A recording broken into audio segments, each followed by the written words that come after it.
So one of the things that has been cracking me up over the past few days is this app over here, RedNote. So basically, RedNote is an alternative app that people have been migrating to in the US because of the TikTok ban in the US. And many people are moving to RedNote and calling themselves TikTok refugees. And what's funny to me is that a big number of these people migrating to RedNote are South African creators, and they are there on RedNote. Like, what are we doing there? Ariana, what are you doing here? And it's like a little community of South Africans that are just following each other and creating a South African vibe on RedNote. Anyway, let's quickly talk about this TikTok ban, why TikTok is getting banned, and what it means for creators in South Africa and other countries outside the US. Don't worry, I'll explain it. My name is Alexis and welcome back to AleXplainIT, where I break down the hottest topics in tech. Today, we are discussing and breaking down the topic that's been causing waves across social media, and that's the TikTok ban in the United States. So, on the 19th of January, one of the biggest social media platforms in the world, TikTok, will be losing over 170 million users.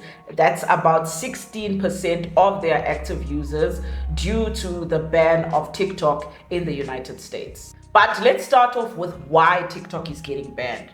The main reason for the TikTok ban is national security concerns. So the US government worries that TikTok's China-based parent company, ByteDance, could share American user data with the Chinese government.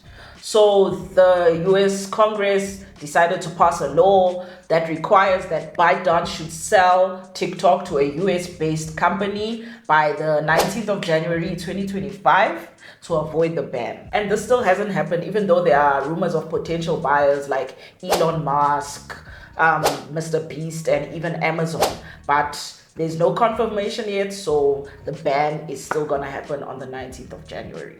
If ByteDance doesn't sell TikTok to an American company by the 19th of January, then TikTok will be banned in the United States. This means that all internet hosting services and app stores in the US won't be able to distribute to TikTok anymore. Users in the US who have already downloaded the app on their phones will still have access to it, but they will be unable to update the app, and as a result, the app will eventually become unusable, since you will no longer be able to get updates and it leaves it vulnerable to security threats and bugs. Because of this, some users have tried to find workarounds by using VPNs, which is a way that you can mask your internet location and set it to a location outside of the United States and then access TikTok using another location. But this solution isn't foolproof. And then other alternatives is that users have found other social media platforms like Snapchat, Instagram Reels, and even YouTube Shorts, and even the new kid on the block, RedNote, as a way in which they can post TikTok-like content. RedNote, which is also a Chinese app, has a layout that is like a combination of Pinterest, Instagram, and TikTok all in one, and that's where a lot of people are flocking to as a replacement for TikTok. In fact, people are even learning Chinese in order to use this app. Its whole layout is in the Chinese language, and I'm really shocked that people have downloaded this app so much, because when you look at it initially, even when you download it, it's not called RedNote in English. It uses Chinese alphabets.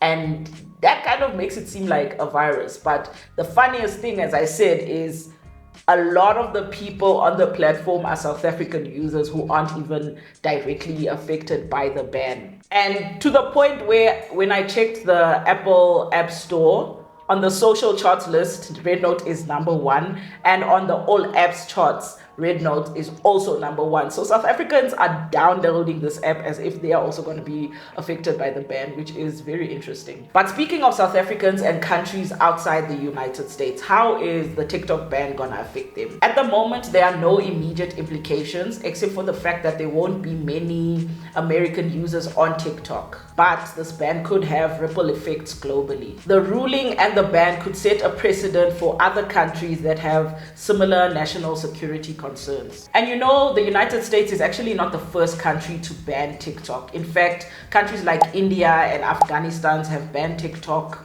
for various other reasons.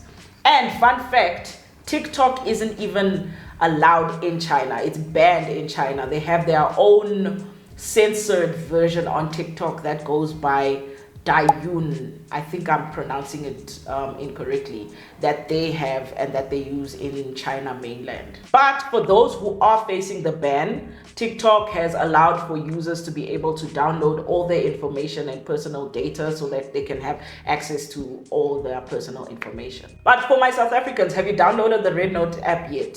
And if you have, what do you think about it? How are you enjoying it? And is it something that you will consider using as a replacement for TikTok, even though it's not yet banned here in SA? Let me know in the comment section below. And don't forget to subscribe to the channel if you like tech, and I'll explain it.